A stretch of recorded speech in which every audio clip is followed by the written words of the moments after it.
Podcast is now starting. All attendees are in listen-only mode. Good afternoon, everyone. Welcome to the AVPN webinar on strengthening the institutional capacity of social purpose organizations. My name is Kavita and I'm the manager, Knowledge Center at the Asian Venture Philanthropy Network, AVPN India. AVPN is a unique funders network committed to building a high-impact philanthropy and social investment community across Asia. Currently, we have over 500 members across 29 countries, and we are very pleased to have two of our members based in India speaking today.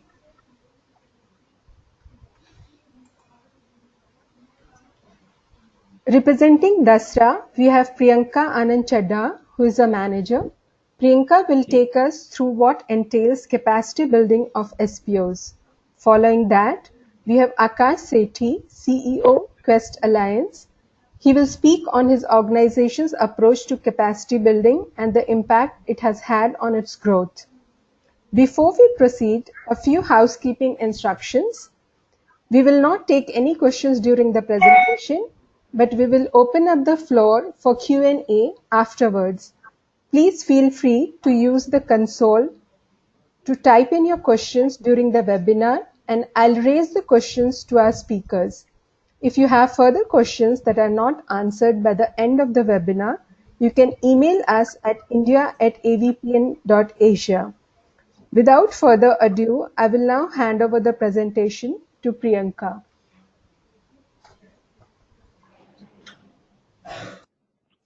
Thanks, Kavita. Good afternoon, everyone. So I'm Priyanka Anachada, and I work at Dasra, where I lead our capacity building engagements with nonprofit organizations. I'm here today to speak about some insights from our work on what it takes to scale an organization. I'm also very excited to be co-presenting today with Akash Sethi from Quest Alliance. So Akash and Dasra have a long history of working together. Akash attended our leadership program in 2015. And today we work very closely and support Quest Alliance on its programs and capacity building efforts.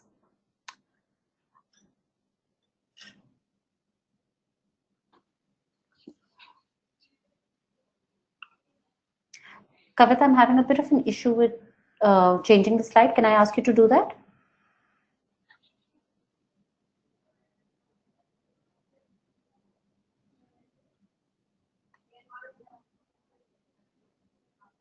Great. So a little bit about Dasra before I start. Dasra is one of India's pioneering strategic philanthropic organizations that aims to transform India, where a billion thrive with equity and dignity. Since inception in 1999, Dasra has accelerated social change by driving collaborative action through powerful partnerships amongst a trust-based network. Over the years, Dasra has deepened social impact in focused fields that include adolescence, urban sanitation and governance, and has built social capital by leading a strategic philanthropy movement in the country. Today, we're going to talk about what it takes to scale an organization. But why are we really talking about scale, and why is this important? Well, it's linked directly to the size of the problem we're trying to address. In India, millions live in poverty with little or no access to the tools and knowledge and the ability to escape the vicious circle of poverty. And so for any organization to even scratch the surface and have a meaningful impact, it needs to be able to lift large masses of people out of poverty. It needs to operate at the scale of the problem. And so it needs to grow its programs and grow them fast. Scaling an organization's impact, however, is a difficult and lonely journey and poses many challenges. Out of the reported 3 million registered social sector organizations in India, only a handful have been able to grow and scale their impact. We believe that scaling organizations calls for investments beyond programs. It calls for investments in terms of time, resources, and effort in the institutions that deliver them. So it really requires building institutions. But what is institution building or capacity development? I'm going to be using these words interchangeably today. Capacity building is any program agnostic investment to build the institutional capacities of an organization to help it grow and scale its impact. This capacity building for nonprofits is perhaps the least understood aspect of what it takes to impact lives at scale. And this is what I'm going to be talking about today. But the reason that it's really least understood, or perhaps often put on the back burner, is because the impact of capacity building efforts is time shifted and oftentimes indirect. I'm going to talk a little bit about this towards the end of my presentation. But how do we know that capacity building efforts really have an impact? Well, we've seen it through our work with nonprofits over the past 20 years. And recently, we've concluded a very detailed research report that tells us clearly about the importance of investing in building institutions. And how does this work for an organization? Well, I'll explain to you with the help of an example. So the case of Akshay Patra. Akshay Patra's journey to scale involved increasing the headcount of its managers whose work wasn't linked to producing meals. These were people who worked to build capacity in logistics, learning to transport food on time from 17 kitchens to a growing spread of schools, and procuring 450 vehicles to transport the meals. These investments helped Akshay Patra scale from serving 1,500 children in 5 schools in 2000 to serving over 1.7 million children in more than 14,000 schools across 12 states in India today. But if you still aren't convinced, wait for the second part of this webinar, where Akash will speak about the role of capacity building in Quest Alliance's growth story. Based on our experience, most successful nonprofits focus on 7 areas of capacity building over the course of their growth journey. These areas or building blocks are a well-articulated vision, mission, which is a North Star for the organization, a well-articulated and thought-through strategy, and the right mix of resources and capacities, which include leadership and talent, monitoring and evaluation, fundraising capabilities, finance and accounting processes, communications, and board and governance. I'm going to discuss these in a little bit more detail. So, strategy. The reason strategy is considered a capacity for supporting growth is because it lends focus, direction, and clarity, and it helps the organization move from where it is today to where it wants to go. It really provides guidance in fulfilling an organization's mission with maximum impact. Leadership and talent. So leadership plays a crucial role in driving internal alignment, taking strategic decisions, supporting talent development, but most importantly, stewarding effective organizational culture. And on talent, the quality of people recruited, developed, and retained in an organization directly determine the success of the organization. So really, people represent the collective capabilities of an organization. Monitoring and learning. So robust M&E practices help track ongoing progress, identify efficiencies, evaluate the impact of the program. But they also enable an environment that's conducive to continuous learning and improvement, which is critical for an organization as it grows. Similarly, fundraising capabilities help have a multiplier effect. So they potentially have the ability to bring in several times more money to support the programs than what actually went into building these fundraising capabilities. Finance and accounting processes. So prudent budgeting practices help evaluate short and long-term goals. Besides being a statutory requirement, adherence to compliance norms and having sound accounting practices are some of the most basic hygiene checks that an organization, that a funder looks for when evaluating an organization. Communications helps increase the visibility of an organization and showcases impact created to external stakeholders.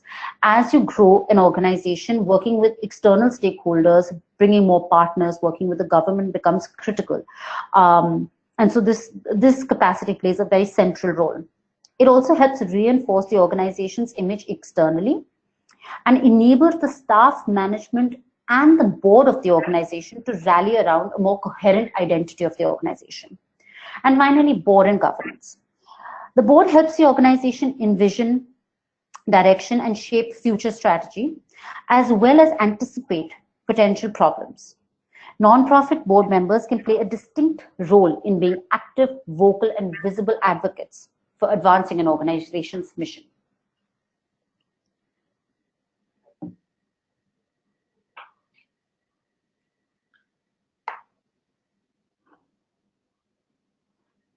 Kavita, can you help me move to the next slide? Thanks. So now that we have the 7 areas of capacity building understood, through our work, we've also understood that not all areas are relevant uniformly across organizations. What an organization needs to build and focus on depends on their current stage of growth, where it wants to go, and the status of its current capabilities. So first, let's discuss the 4 stages of growth. And then as an example, I'll map out one of the capabilities that I discussed earlier and its application across the stages. So there are 4 stages: initiate, stabilize, grow, and amplify. Initiate is the stage where organizations are just starting off. They start life off as a project and then they start moving towards a program. The focus here is on ensuring short-term financial sustainability and really creating and delivering the product. In stabilize, organizations focus now on consistent delivery. So, but at the same time, while they're delivering, they're also continuously refining or adding to their program. At this stage, while organic growth may take place, founders that are focused on scale often see the stage as a stepping stone to the next stage of growth. And so they need to put in a lot of systems and processes at this stage itself. The third stage is called grow. Here, organizations accelerate their growth, deepen impact, try and reach more geographies and beneficiary groups, and they now have the ability to leverage their past successes to attract greater funding and support, especially government support. And the fourth stage is what we call amplify. Organizations here are already operating at scale, but they now try to reorient around amplifying impact rather than purely scaling their programs. They also begin focusing on sector building activities, which are now given a little bit more importance. So how does a capacity building or a capability requirement map across these 4 stages? I'll use the example of leadership. In the initiate stage, an organization often consists of a founder and direct reportees. The organization is characterized by sole decision making by the founder with minimal staff and sometimes a very large group of volunteers. Salaries can be low, but employees are motivated more by the founder's passion and charisma. In this stage, challenges include building capacity of employees to grow from fieldwork to project management. In stabilize, typically a 3-tier organization structure starts to emerge. Employees still do not make major decisions independently, but execute on founders' directions. Daily operating decisions, however, can be more decentralized. A functional structure emerges, which sometimes includes more finance and accounting professionals and program delivery specialists. Challenges include effective development of the second-line leadership, especially for future needs, and smart hiring for non-program positions. Leadership as it plays out in the growth stage is that oftentimes a 4th tier of an organization will emerge, and people whose roles may include strategy development, business development, fundraising, etc. start being added to the team. Functions start maturing. Now, most importantly, they start getting more freedom from the founder. Educational programs are often used to train managers and enhance their effectiveness. The main issue over here is that there oftentimes is large staff turnover. There can be a risk of culture dilution. And many times the learning and development needs of those in technical, functional, and managerial roles are difficult to anticipate and meet. More importantly, one challenge that comes up is preparing for a founder succession, which is indeed a very difficult thing to do. In the 4th stage, which is the final stage, which is amplify, the founder may be replaced at this stage by an external or internally promoted CEO. The organization oftentimes has a very well-defined set of behaviors based on values, which pervade every aspect of the organization: hiring decisions, various policies, how the organization designs its programs, all of that. Challenges at this stage primarily include successful transition between the founder and the newly identified CEO, as well as ensuring value alignment amongst the existing and the new team members. Similarly, just the way I've laid out what leadership would look like across the 4 stages. We can do this for every single stage, every single capacity, sorry, whether it's strategy, fundraising capabilities, F&A processes. And our research report has it very clearly written out for all the 7 capabilities. So when it's ready and available online, we'll share the link. So additionally, Akash, who will speak next, will go into some more details on how some of these areas played out for Quest Alliance, and he maps it to the growth of Quest Alliance as well. So that will help drive a little bit more clarity on what we mean by these.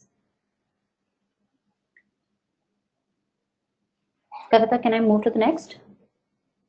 Thank you. So as I just mentioned, the capabilities that need to be built are maybe different across stages and vary in intensity. But what we've realized through our work is that despite these differences, the process for building capacity in any organization is similar. The life cycle approach works really well to explain this. So the first stage is called assess and prioritize. This is really the stage where the organization takes measure of its institutional capacities to identify the areas that it needs to strengthen. This is the stage that really organizations must take their time on to understand. It's very important to identify the root cause of the issue or the critical enablers for long-term success. So for instance, many organizations feel that if they're struggling with fundraising, it's because they don't have enough of a fundraising, they don't have strong fundraising capabilities. But many times when you're doing the assessing and prioritizing or in the organization, you realize that actually the issue is with lack of evidence. And so you might actually need to invest in monitoring and evaluation rather than strengthening fundraising capacities at that stage. It's very helpful to use a capacity assessment framework when you're trying to assess your capabilities. And often you need to leverage a mix of external advisors and your internal leadership to think about this. I'll talk a little bit more about how this plays out for a nonprofit towards the end. The next stage is identify the solution, and as the name suggests, it's really understanding the best options that are available and then the best way to bridge the gaps identified in the previous stage. This stage differs for every organization and oftentimes, again, needs a mix of internal and external people to come in together. In the third stage, you focus on building your resources or organizing resources.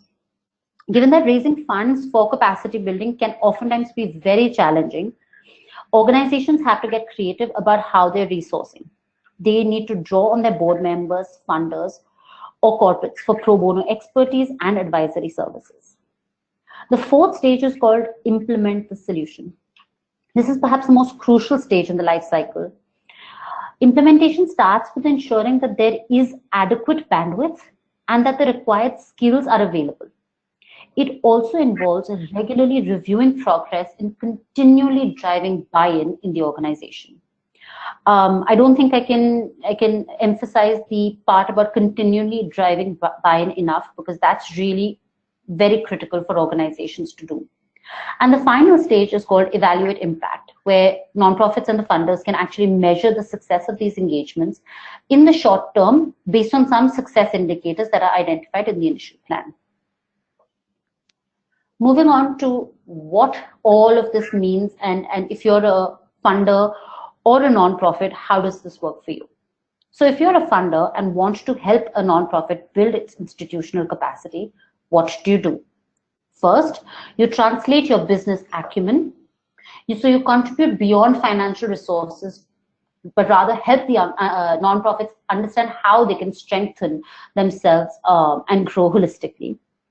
You encourage the nonprofits to make an ask. You signal your willingness to fund nonprofits and their efforts to build capacity, to grow. You ensure alignment. Now, oftentimes in this process, nonprofits may lose track of or may lose focus on what are the strategic things that need to be done to be able to continue growing. In these stages, you need to be able to play that role to help bring back and align with what the nonprofit's overall mission is. Finally, take a long-term view, which means that, like I mentioned before, average time horizons for capacity building projects is 5 to 7 years. They provide a runway or act as a growth stimulator.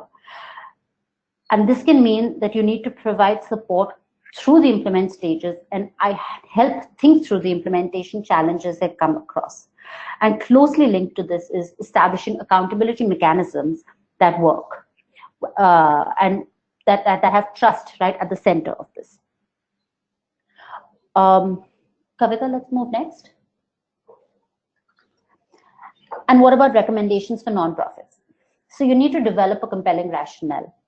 Any major investment requires a rationale, and the 3 components for an ideal pitch are: ensure that it connects to your strategy, ensure that you're able to link it to the impact that you're trying to create, and ensure that you're able to articulate and have thought through the cascading effects of such an investment. How do you do that? You do that by focusing a lot of attention on the assessing and prioritizing stage in the life cycle, and really just evaluating your organization's readiness for capacity building. The second thing that you need to do is prioritize leadership development from the outset. Scaling an organization requires different leadership skills, and investing in leadership development has a very high return on investment. But how do you do that? You start early, you bring in a mindset shift in your organization, and as soon as possible, you start developing your second line leadership. The third is to secure internal buy-in. Any improvement in one area may place unanticipated demands in other areas. You need buy-in from your board, your senior leadership team, and your organization at large. How do you do this? It's really simple, actually. You keep talking about it at town halls, team retreats, any large gatherings that are possible. You also try to follow a more cascade a cascade communication process where you talk to small groups and then have larger group conversations. But if you foresee a major challenge with this, it might be good to bring in an organization development or a change management consultant right at the start. And the last 2 are ensure adequate bandwidth and expertise. So you need to build internal capacity to manage the initiatives that are being run and have some change management champions internally. But most importantly, you need to have internal expertise that is able to run these initiatives in the long run. Finally, ask. If you don't ask, you won't get. You need to build trust and manage your funders' expectations, but you cannot do that without asking. And so really, with that, I come to the end of my presentation. I hope today I've been able to talk a little bit more or help everyone understand a little bit more about what are the various components of a strong organization, and how can you really think about beginning the process of capacity development. Over to you, Akash. Thank you, Priyanka, and thank you for Dasra's leadership in building capacity building for nonprofits as well as the philanthropy sector.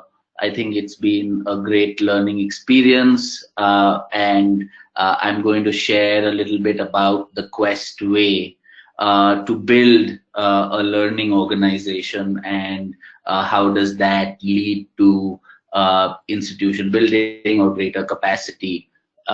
So a little bit about our work. We focus on building 21st century skills.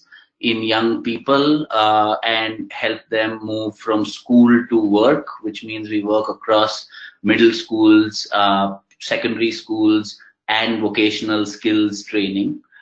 We focus on 21st century skills like self-awareness, communication, problem solving, and building relationships. Our mission is really to strengthen ecosystems, learning ecosystems, through the use of technology, through building capacities of teachers, leaders, as well as creating collaboration with government, civil society, and corporate organizations.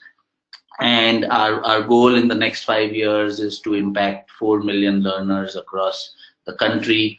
Our core values are around continuous learning, compassion, collaboration, and courage.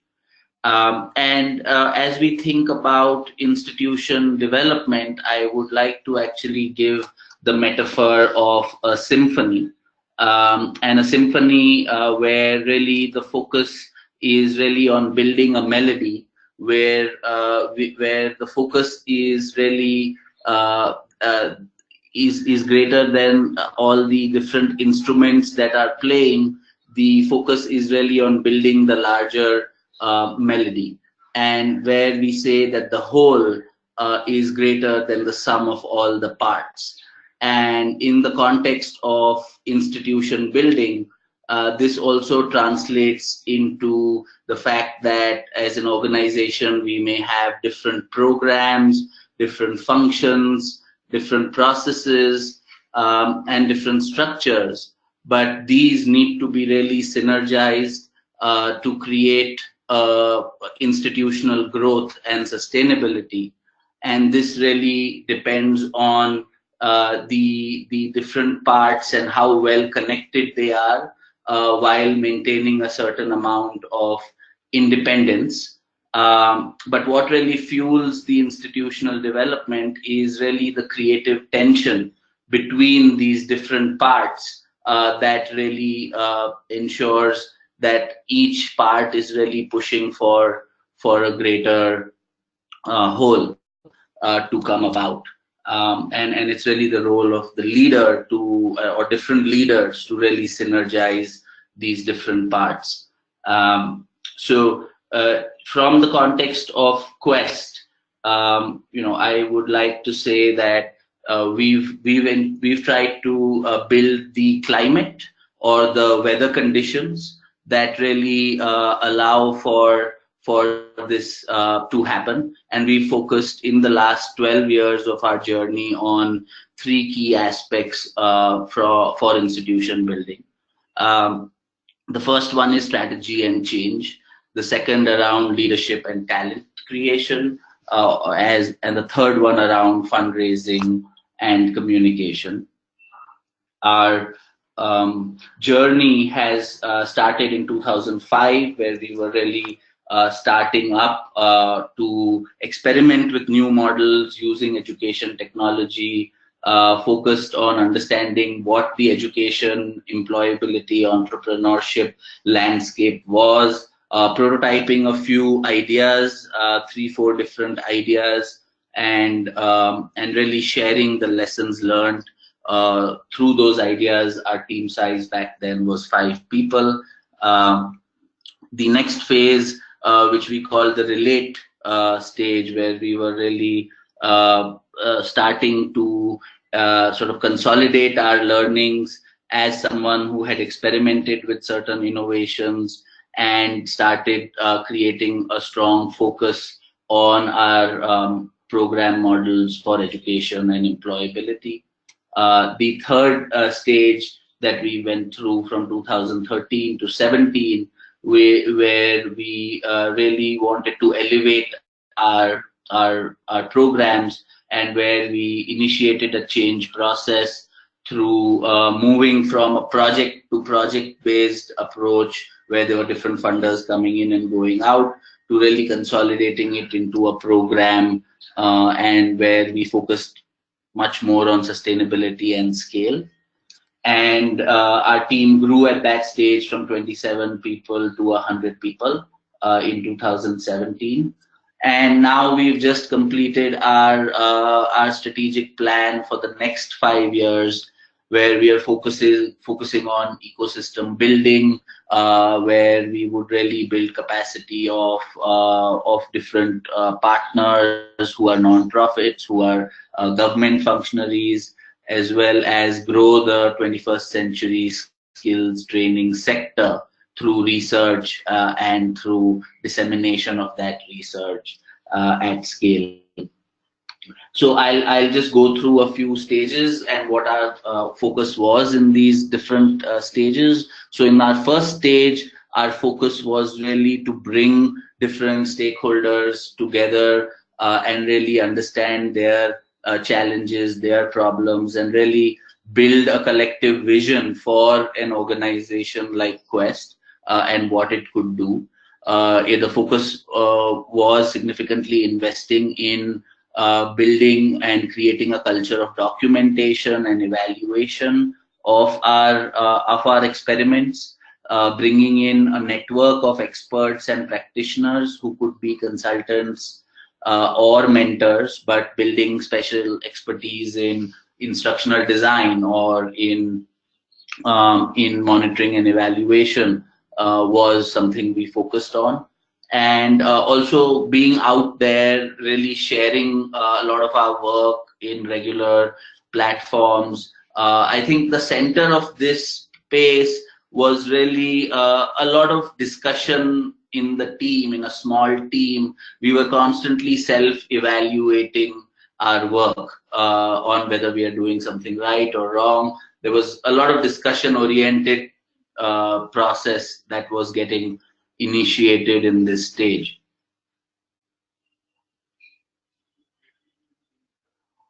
The second phase of our work, which is the relate stage, where we were really building, a strong strategic plan with the partners we have worked with, and really assessing what went right, what went wrong. We also brought on board an organization development consultant at this stage that worked with us in defining the right kind of structures based on the needs we had and how we could organize ourselves better for collaboration and effective implementation. We also built at this stage a fundraising strategy where we did a sort of landscape analysis of the different funding agencies and corporates, and really looked at what should be the key segments that Quest should target on, where we narrowed down on technology companies as key partners to the work that we are planning to do in the future. And that helped lay the foundation for what a partnership framework would look like. And that has helped us significantly, reach out to more organizations. We also built a culture of just going out as a team on a regular basis, at least twice a year, where we could really just talk about our learnings and talk about what kind of different stories we are hearing from our work, and bring those stories to our everyday lives. As well as really reflecting on the different processes and really balancing process and output, where we don't just become only just output oriented, but focus on process as well. I think this final stage of our work was around really elevating the impact, and that's where we again brought in an organization development consultant, but also partnered with Dasra, where I attended some of their leadership programs, both in over 2 years, and also brought in a consultant to work with our leadership team over this 3-year period to understand what kind of cascading systems do we need to build. We also brought in the focus on individual goal setting and measuring the progress that an individual is making and aligning that with the team goals as well as with the organization goals that we are setting. So ensuring that there is complete alignment at multiple levels. And also build a kind of organization-wide monitoring and evaluation team, which could ensure that we are consolidating the impact that we have had and really think of what are some of the key research questions to improve the programs that we are developing at multiple levels. And finally, now as we get into the leapfrog stage, where we are really building stronger systems to get feedback from multiple different stakeholders in the organization, we have a significant focus on diversifying our board. We have voices from different board members from the education sector, as well as technology and marketing and communication. We have focused on building an internal program around emerging leaders, where we have a core group of 10, 11 leaders who are driving the process, but we are really looking at the next stage where we also bring in our partners into leadership development programs and really share this thinking. And underlying all of this, really consolidating our culture blueprint through just identifying the behaviors and specific values that we are looking to follow or to develop. And I think the result for all of this, in terms of ensuring that we are able to measure some of the journey over the last 10 years, share just some things around growth in leadership, where from a 4-member team in the early stages that were in leadership roles, we have 11 members with diverse skills in the leadership team, which really drives some of the functions as well as the programs, and we really ensure that there is a strong collaboration with these different programs and functions, which ensures a continuous kind of space for collaboration. This could be through monthly, we meet for 8 hours in a day, all the team members come together, or we spend significant time just understanding each other's work and programs. We've also seen significant growth in our people from 2014, where we were 44 people, to now 120 people and operating in 10 different geographies. We've invested significantly for this in a robust knowledge management system, where we can access information through an internal platform. We have a shared communication system where anyone can really talk to anyone in the organization, and everything is transparent, and you can really see all that communication happening. And we also have institutionalized our annual staff meet, which is also a way to build shared understanding of our culture. We have a gender ratio which has grown from 19% women to about 43% women across levels, across different levels in the organization. Our leadership team also has a 50-50 ratio when it comes to gender.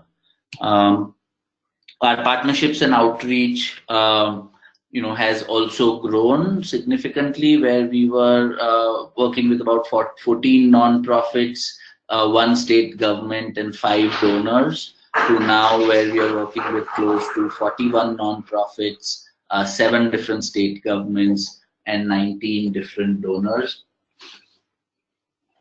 So this is in terms of outreach, and our fundraising, which has grown from about $500,000 or $500,000 to about close to $3 million in the last 5 years, which is also growing in proportion to our program outreach and our goals. So some principles that we feel that has made us think about our efforts in the last 10 years, what we have learned. One is that it's important to recognize that capacity building is an interplay of the individual, the program, and the organization. And all of these three, when we work together on, really leads to that whole or that wholeness that we spoke about, and it's important to focus on it at all three levels. I think the idea of creating a culture or embracing continuous change to deepen our relevance in the lives of our stakeholders is critical from why this is important. Designing processes for regular feedback, reflection, and the most important, which is really learning to learn. Learning to learn what is going on is where that has made a huge difference. I think building interdependent learning partnerships with other organizations who are in the sector and are playing a critical role, bringing in them. Dasra is a great example, but also others who we collaborate with, like an Arizona State University, or bringing in kind of internal experts as well, or bringing in experts from other organizations as well, has been something that has worked for us. And I think finally, being enterprising about allocating resources around taking some of the creative risks without having the fear of asking for resources to our funders, or even allocating our own internal resources has been key. And also, I think building a dedicated team that looks at capacity building, whether it's from an operations, people development perspective, has been important. And I think that sort of, for us, that sort of sense of wholeness is with the idea of interconnected relationships across our teams, across our partners, across our funders, where we are really able to see the connected parts of the organization together. So I think what drives that are the relationships that we are able to build, and the investment in that. So I think with that, I'll stop and see if there are questions or thoughts that people have.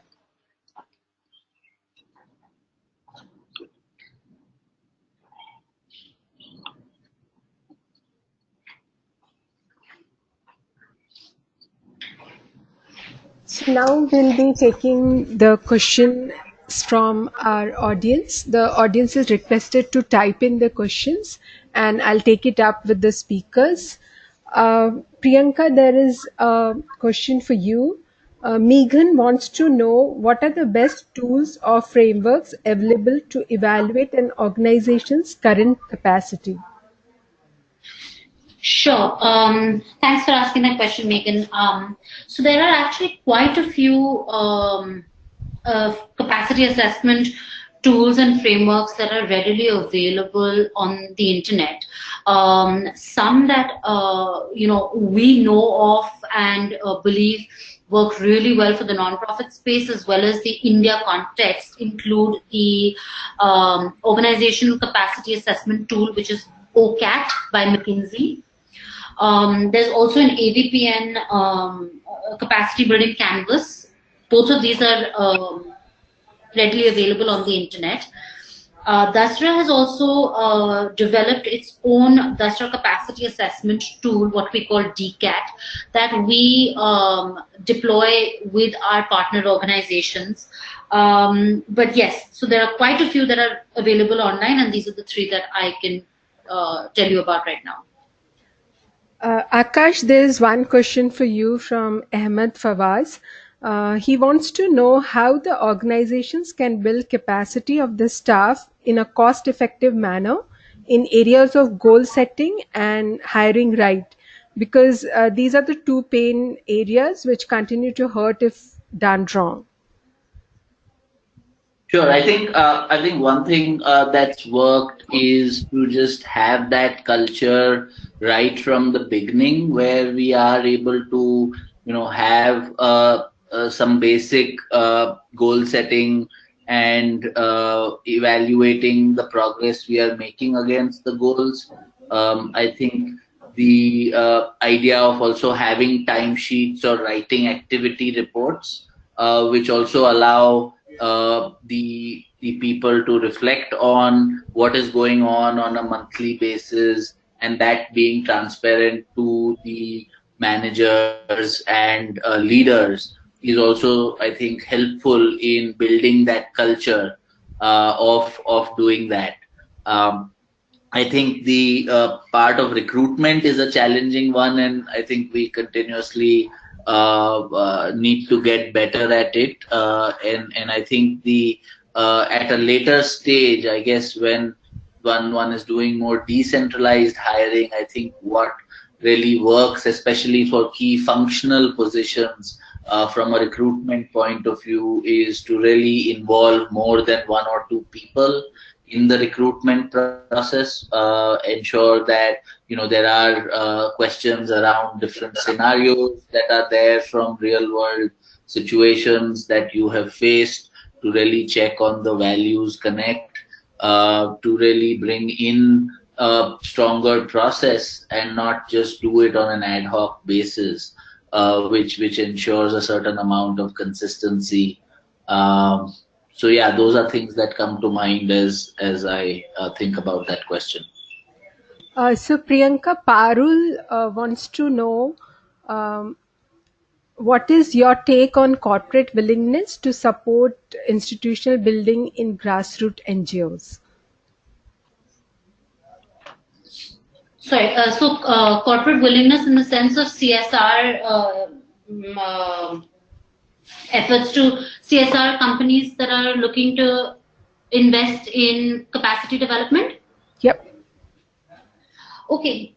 So I think there's no real one answer over here. It's a mixed landscape, and honestly, some CSR departments are very open and evolved, and they're willing to support capacity development initiatives. But I think the more common format of supporting is the in-kind, skill-based volunteering format, where they get their own people to build the capacity of the organization. So, for example, if it's an organization that there's a lot of technology work, then they'll give that expertise to the non-profit in kind. And so I think if you're approaching a CSR for this capacity development, I think you just need to go with how evolved they are as donors. Plus, there's nothing wrong with receiving in-kind support from them, because many times that's actually what you need. You need somebody with the expertise and the understanding of your organization to come in and develop and deploy. I hope that answers your question. So Akash, please go ahead.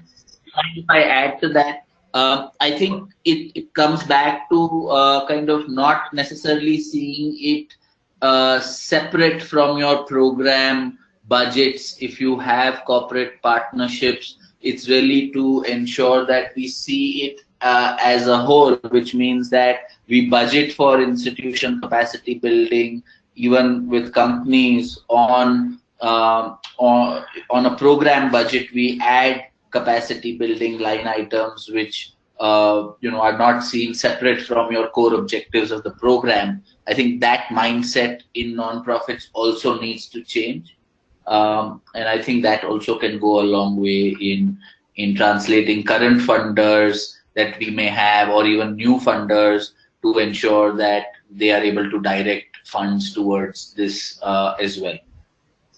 Akash, there's a question from Amina for you. She's asking, how did you build the entrepreneurship mindset in Quest in terms of getting more partnerships and raising funds? I think that's a great question. I think one thing that helped is that I think I personally have had some. I think I am fairly entrepreneurial as an individual. I think it's I come from a space where I am open to failure. I am open to learning from mistakes fast. It's based on my personal experiences growing up in school, college. So I think the leader's mindset is key to building that entrepreneurial culture. I think having said that, I think people like to thrive in a certainty as opposed to kind of ambiguity. So I think again, building that larger climate where ambiguity is equally valued, and trying and taking risks is not something people get scared of. I think that's key from building that entrepreneurial mindset within the organization. What we can do in order to promote that is really talk about failures that we have experienced while doing it. What were some of the lessons learned?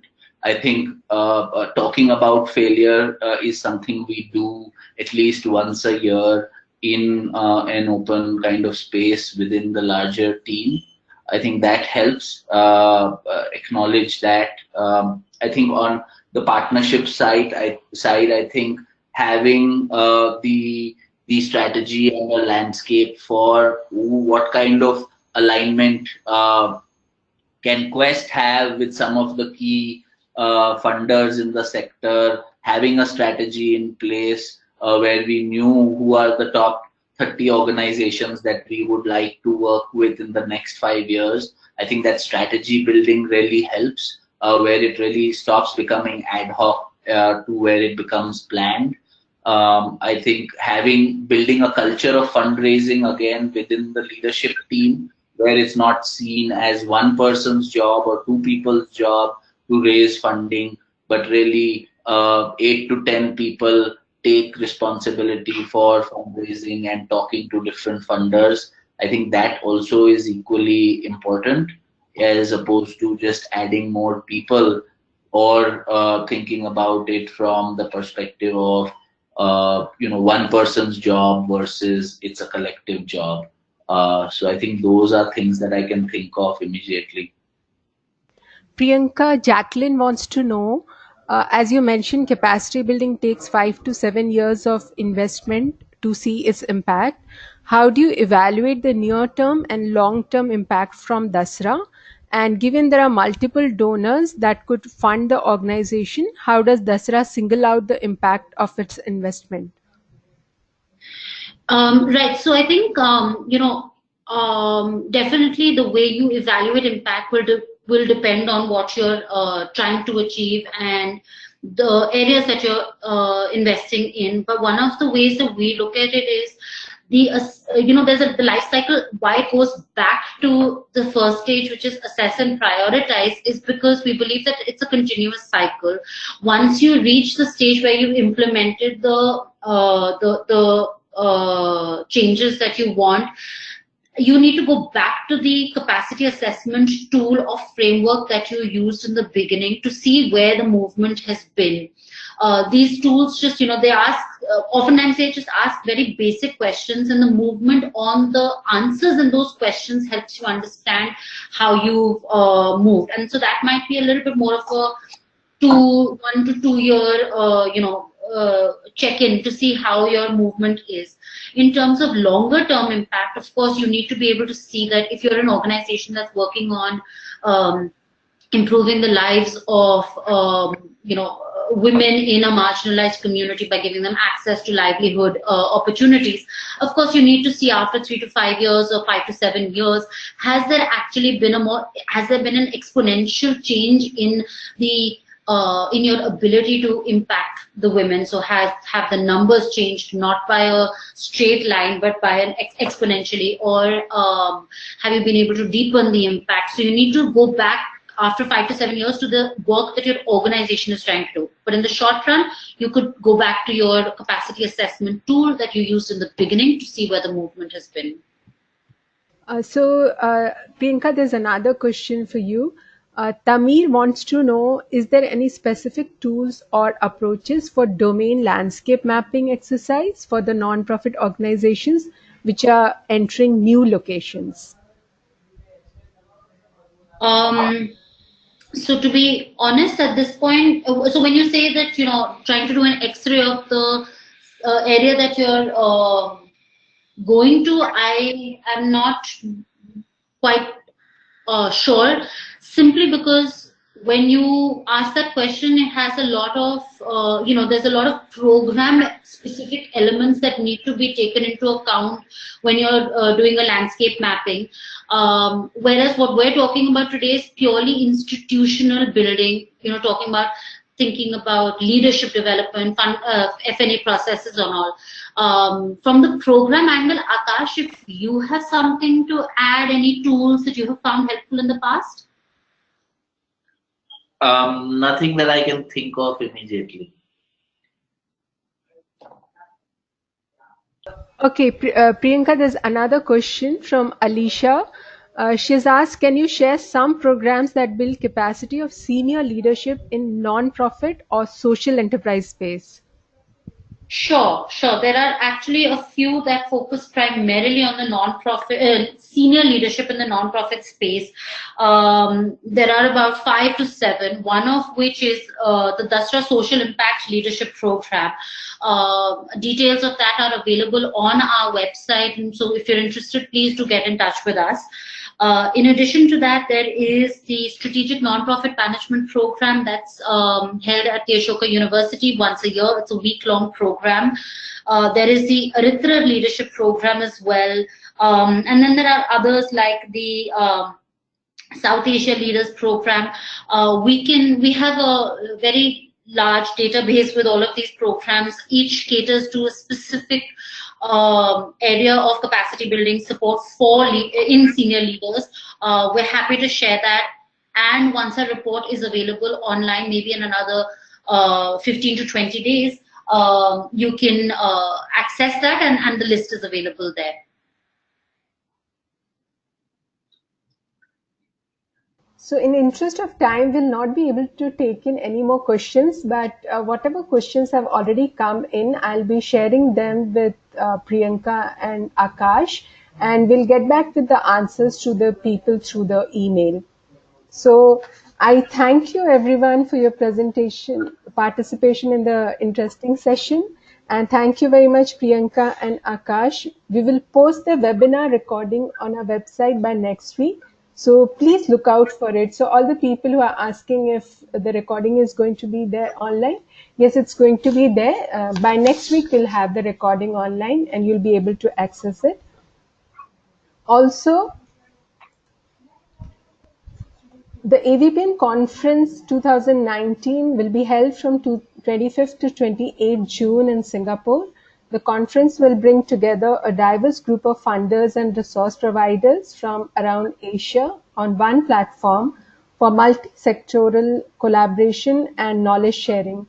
The early bird registrations for the conference are open, and you may visit the conference.avpn.asia website to register for the conference. Have a good day, everyone. Thank you so much for joining us at the webinar. Thanks, Kavita. Thanks, Kavita. Thanks, everyone.